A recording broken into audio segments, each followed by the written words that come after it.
Channel, this is Sunrisers of chemistry. हमने जैसे कि अभी देखा था आपने कि मैंने आपको कुछ दिनों पहले एक बहुत इंपॉर्टेंट टॉपिक लिया था विच इज हाइब्रिडाइजेशन। और ये जो टॉपिक है, ये टॉपिक क्लास 11, इसका यूज हमें क्लास 12 में भी है, बीएससी में भी है एंड फॉर मास्टर्स के लिए भी इसका यूज होता है। तो फ्रेंड्स देखिए, मैंने आपको बताया था कि जो हाइब्रिडाइजेशन होता है, पहले मैं आपको एक बार और डेफिनेशन क्लियर कर देती हूँ। तो एक्चुअली हाइब्रिडाइजेशन एक ऐसी प्रोसेस है जिसमें लेस एनर्जी के ऑर्बिटल्स कंबाइन होते हैं। कंबाइन होकर के ऑर्बिटल आपस में अपने एनर्जी को रीडिस्ट्रीब्यूट करते हैं और रीडिस्ट्रीब्यूशन होने के बाद हमको new set of hybrid orbital देखने मिलता है। अब जितने ऑर्बिटल्स कंबाइन होंगे उतने ही हाइब्रिड ऑर्बिटल आपको मिलेंगे। तो मैंने बहुत इंपॉर्टेंट हाइब्रिडाइजेशन के टाइप को पहले डिस्कस कर चुका है which is sp3 hybridisation. But आप में से काफी सारे लोग ऐसे होंगे जिसने मेरा हाइब्रिडाइजेशन का फर्स्ट वीडियो नहीं देखा होगा। तो फ्रेंड्स आपके लिए मैं वो वीडियो के लिंक ऊपर आई बटन में डाल दूंगी और नीचे डिस्क्रिप्शन में भी उसके लिंक आपको मिल जाएगी। आप पहले वहां से जाके वो वीडियो को देख लीजिए, देन आप ये वाला वीडियो स्टार्ट करिए। तो आज मैं फिर आपके पास एक नया टॉपिक लेकर के आई हूँ which is sp and sp2 hybridization. ये भी बहुत इंपॉर्टेंट टाइप है हाइब्रिडाइजेशन का। तो चलिए इसे स्टार्ट करते हैं। तो देखिए, sp एंड sp2 हाइब्रिडाइजेशन पढ़ने से पहले मैं आपको स्टार्ट कर रही हूँ sp हाइब्रिडाइजेशन कि sp हाइब्रिडाइजेशन होता क्या है। जैसे कि आपको बता चुका था कि हाइब्रिडाइजेशन एक ऐसी प्रोसेस है जिससे आपको किसी भी मॉलिक्यूल का ज्योमेट्री और उसके बॉन्ड एंगल के बारे में इंफॉर्मेशन मिलती है, ठीक है।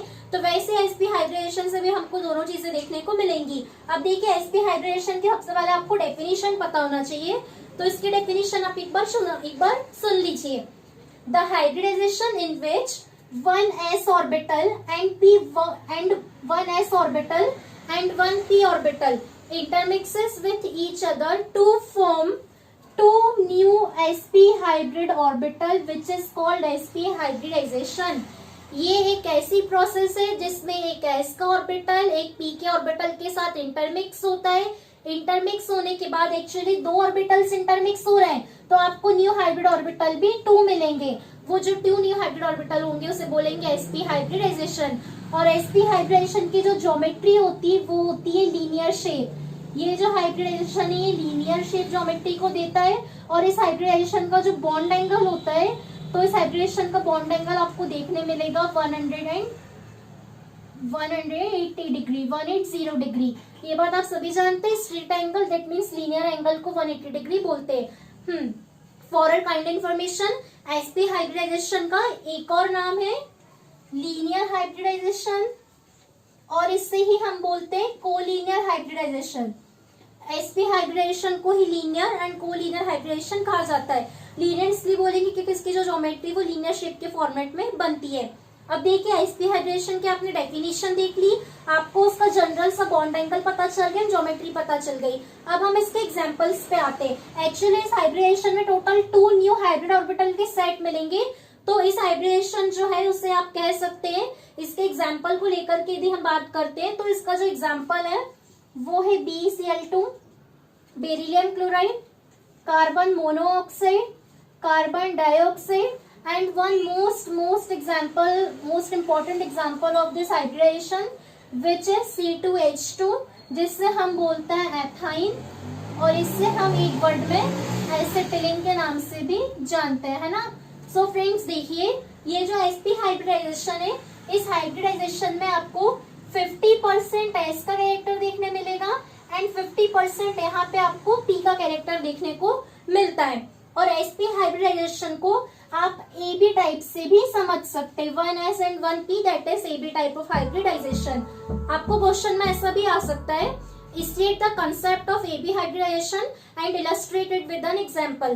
तो आप क्या कर सकते हैं, AB हाइब्रिडाइजेशन उसने बोला AB दैट मींस sp और एग्जांपल तो इतने सारे हम किसी को भी लेके डिफाइन कर सकते हैं। बट मैं आपको बता देती हूँ एक एग्जाम्पल, यदि हम इसका उठाते हैं बेरियम क्लोराइड को लेकर के हम बात करते हैं। तो ठीक है फ्रेंड्स, देखिए, यदि आपको कोई भी फॉर्मूला सामने आता है, कोई भी मॉलिक्यूल के फॉर्मेट में आपको दिया हुआ है और आपको उसमें बताना है कौन सा हाइब्रिडेशन होगा, तो सबसे पहले आपको ये पता करना पड़ेगा कि वो मॉलिक्यूल का सेंट्रल एटम क्या है। तो बेरिलियम क्लोराइड का जो सेंट्रल एटम है वो क्या है, बेरिलियम, ठीक है। नॉर्मल सी बात है, सेंटर में बी होगा, उसकी दोनों साइड दोनों एडजेसेंट तरफ क्लोरीन एटम होंगे। तो बेरिलियम क्लोराइड का सेंट्रल एटम है बेरिलियम। अब बेरिलियम का एटॉमिक नंबर होता है 4। यदि मैं इसका इलेक्ट्रॉनिक कॉन्फ़िगरेशन करूं तो इसका इलेक्ट्रॉनिक कॉन्फ़िगरेशन में हमें मिलेगा 1s2 एंड 2s2। ठीक है, अब यदि हम इसकी होल्स रूल के अकॉर्डिंग फिलिंग करेंगे तो हमें देखने मिलते हैं 1s में 2 इलेक्ट्रॉन्स हैं, 2s में भी 2 इलेक्ट्रॉन्स है। बट फ्रेंड्स, हमने बात पहले देख चुकी है कि हाइब्रिडाइजेशन में ओनली वैलेंस इलेक्ट्रॉन्स पार्टिसिपेट करते हैं, कोई भी नॉन बॉन्डेड इलेक्ट्रॉन इसमें पार्टिसिपेट नहीं करता। अब बेरिलियम के लिए जो वैलेंस इलेक्ट्रॉन्स है वैलेंस शेल के होंगे, तो बेरिलियम के लिए वैलेंस इलेक्ट्रॉन्स है 2। हमको जो पूरी की पूरी बात करनी वो ये 2s2 के 2 इलेक्ट्रॉन्स को लेकर के करनी है। तो ये जो है ये बेरिलियम की ग्राउंड स्टेट है, ये बेरिलियम की ग्राउंड स्टेट है बेरिलियम एटम की। यदि हम इसके एक्साइटेड स्टेट में बात करते हैं तो एक्साइटेड स्टेट में क्या होगा, देखिए ये इलेक्ट्रॉन्स यहाँ पे पेयर्ड है, ये इलेक्ट्रॉन्स भी यहाँ पे इस तरीके से पेयर्ड है। अब बेरिलियम के जो है पूरे के पूरे इलेक्ट्रॉन्स पेयर्ड है और इसका जो ऑर्बिटल है उसमें भी जगह नहीं है ताकि क्लोरीन एटम को ओवरलैप कर पाए। बट हमें तो पढ़ना है BCl2 में हाइब्रिडाइजेशन, बेरिलियम के साथ 2 क्लोरीन एटम भी बॉन्डेड है। अब 2 क्लोरीन एटम को ओवरलैप होने के लिए हमें जो बेरिलियम के वैलेंस शेल के इलेक्ट्रॉन है दैट मींस 2s के, इन इलेक्ट्रॉन को एक्साइटेड करना पड़ेगा। और एक्साइटेशन स्टेट में क्या होता है, जो इलेक्ट्रॉन है वो एक्साइटेड होके लो एनर्जी ऑर्बिटल से जंप करके हायर एनर्जी ऑर्बिटल में चला जाता है। तो फर्स्ट आता है 1s, देन आता है 2s और इनके बाद जो एक्साइटेड टर्म होती है वो होती है 2p। तो ये बात आप सभी जानते हैं कि p ऑर्बिटल को हम 3 बॉक्स से डिनोट करते हैं। First one is px, then it is py and third one is pz। अब क्या होगा, बेरिलियम का जो इलेक्ट्रॉन है वो एक्साइटेड होगा और एक्साइटेड होकर के low energy that means 2s से जंप करके जाएगा 2p में। अब फ्रेंड्स देखिए यहाँ पे ऐसे में एक इलेक्ट्रॉन को रिमूव कर देती हूँ और ये जो एक इलेक्ट्रॉन रिमूव हुआ यही एक्साइटेड होकर के px में चला गया। तो यहाँ पे आप देख सकते हैं कि टोटल आपके पास जो 2 इलेक्ट्रॉन्स है वो 2 इलेक्ट्रॉन अनपेयर्ड हो गए। One of is 2s and another one of is 2p। ये जो टर्म है ये 2p की टर्म है, 2px, 2py एंड 2pz। तो जो क्लोरीन के 2 एटम से एक ही 2s के साथ ओवरलैप करेंगे एंड जो अनदर सेकेंड एटम होगा क्लोरीन का वो 2p के साथ ओवरलैप करेगा। तो हाइब्रिडाइजेशन में आपको अनपेयर्ड इलेक्ट्रॉन मिल रहा है, one is from 2x and another one is from 2p। That's why जो BeCl2 है वो हाइब्रिडाइजेशन देगा sp, क्योंकि एक s का इलेक्ट्रॉन खाली है एंड एक p का इलेक्ट्रॉन खाली है। तो इस तरीके से बेरिलियम क्लोराइड में आपको sp हाइब्रिडेशन देखने को मिलेगा। ठीक है, अब इसकी ज्योमेट्री की बात कर लेते हैं कि ज्योमेट्री कैसे शो करेंगे। ठीक है, तो देखिए क्या होगा फ्रेंड्स, आप जनरली अज्यूम करिएगा कि जो बेरिलियम है, बेरिलियम के जो इलेक्ट्रॉन्स है वो इस तरीके से लोब के फॉर्मेट में रहेंगे। ठीक है, ये बेरिलियम का जो इलेक्ट्रॉन है आप देख रहे हैं कि बेरिलियम का जो लास्ट इलेक्ट्रॉन है p ऑर्बिटल में जा रहा है, तो इसे हम लोब के फॉर्मेट पे शो करेंगे। अब ये तो सेंटर में हो गया बेरिलियम। अब ये बेरिलियम के जो दोनों एडजेसेंट साइड है वो क्लोरीन एटम की ओवरलैपिंग हो रही है। तो यहाँ पे इस तरीके से जो क्लोरीन एटम है वो ये बेरिलियम एटम के साथ बॉन्ड फॉर्म करेगा। तो ये बेरिलियम एटम का ऑर्बिटल 2 क्लोरीन एटम के ऑर्बिटल के साथ हेड वाइज हेड ओवरलैपिंग कर रहा है, या फिर आप इसे बोल सकते हैं यहाँ पे आप देख रहे हैं एक्सियल ओवरलैपिंग हो रही है। और जहां पर भी एक्सियल ओवरलैपिंग होती है वहां पे हमेशा बॉन्ड फॉर्म होता है सिग्मा बॉन्ड का फॉर्मेशन होता है एक्सियल ओवरलैपिंग या हेड वाइज ओवरलैपिंग का, है ना। और यहाँ पे जो हमें बॉन्ड देखने को मिल रहे हैं वो भी हमें सिग्मा बॉन्ड देखने मिल रहे हैं और इनके बीच का जो एंगल होगा वो 180 डिग्री का एंगल आपको देखने मिलेगा, क्योंकि एक लीनियर शेप की ज्योमेट्री देता है। तो BeCl2 जो है वो एक्चुअली इस शेप में अरेंज रहता है।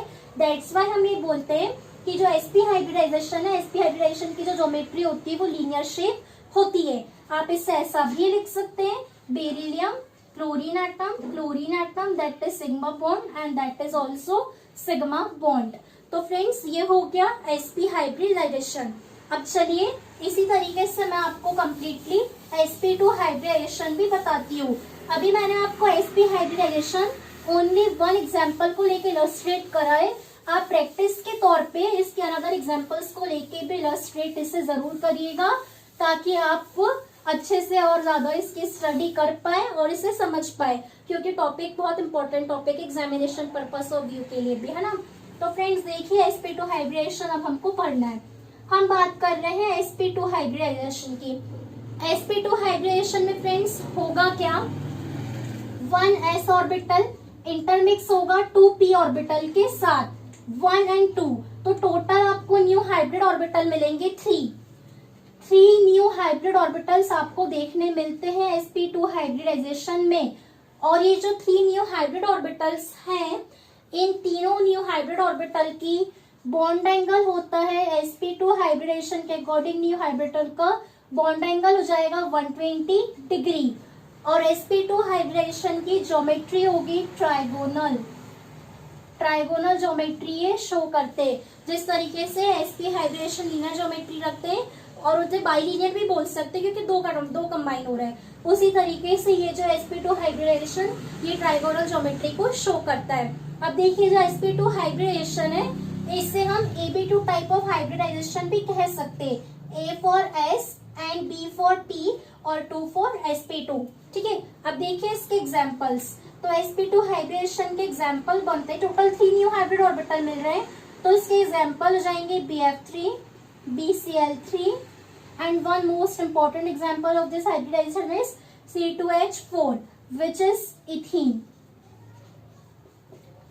ये इसके कुछ एकदम कॉमन से और सिंपल एग्जाम्पल हो गए। ठीक है, अब फ्रेंड्स देखिए इसकी डेफिनेशन तो मैंने आपको बता चुका है, that is in sp2 hybridization 1 s orbital and 2 p orbitals intermixes with each other to form 3 new sp2 hybrid orbital.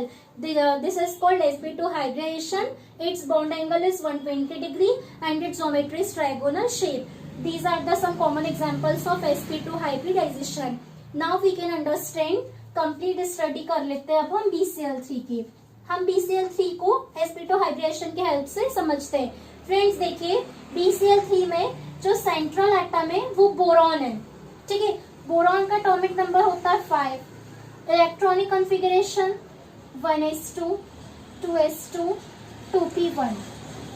ठीक है, so valence electrons for boron is 2 electron from 2s and 1 electron from 2p. So total valence electron for boron is 3। ये आपने देख लिया है, boron के लिए total valence electrons जो है वो 3 हैं। कौन कौन से 3 हैं? 2s2 and 1 is 2px1, 2py0 and 2pz0। ठीक है, नाउ फॉर हुन्स रूल।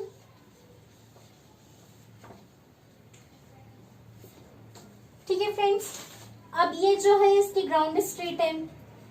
अब फिर वही बात है, देखिए आप बोरॉन के साथ 3 क्लोरीन एटम बॉन्डेड है, बट यहाँ पे अनपेयर्ड इलेक्ट्रॉन सिर्फ 1 है। आपको अनपेयर्ड इलेक्ट्रॉन्स टोटल चाहिए 3, ताकि तीनों अनपेयर्ड इलेक्ट्रॉन के साथ तीनों क्लोरीन एटम जो है वो ओवरलैप कर सके। तो हम इसके एक्साइटेड स्टेट निकालेंगे। एक्साइटेड स्टेट निकालने के लिए हम क्या करेंगे, जो इलेक्ट्रॉन है वो लो एनर्जी ऑर्बिटल से शिफ्ट होकर के हायर एनर्जी ऑर्बिटल में जाएगा। सो ये जो है पीके, ये तीनों की तीनों होते degenerate orbital. That means px, py और pz की जो एनर्जी है वो सेम है। तो ऐसे ऑर्बिटल्स जिनकी एनर्जी सेम होती है उन्हें हम क्या बोलेंगे, डिजेनरेट ऑर्बिटल्स। ये कहलाते हैं डिजेनरेट ऑर्बिटल। हम क्या करते हैं, इसके एक्साइटेड स्टेट जो है वो सिंपली इस तरीके से होगी। ये जो इलेक्ट्रॉन से अपने आप को अनपेयर्ड कर लिए और एस का जो एक इलेक्ट्रॉन था वो शिफ्ट होकर के पी ऑर्बिटल में चला गया, क्योंकि एस ऑर्बिटल की एनर्जी कम होती है एंड पी ऑर्बिटल की जो एनर्जी वो ज्यादा होती है। तो यहाँ पे आप देखिए एक एस का ब्लॉक खाली है, 1 पी का, अनदर पी का जो ऑर्बिटल है वो एकदम खाली है। तो जो बोरॉन के साथ जो 3 क्लोरीन एटम है वो इनके साथ आकर के इजीली ओवरलैप कर लेंगे, और ओवरलैप करने के बाद ये हाइब्रिडेशन कौन सा शो करेंगे, एक एस का और 2 पी के। तो यहाँ पे आपको हाइब्रिडेशन देखने मिलेगा sp2, और sp2 हाइब्रिडेशन होने के कारण जो bcl3 की ज्योमेट्री है वो ट्राइगोनल होगी और bcl3 का जो बॉन्ड एंगल है वो 120 डिग्री होगा।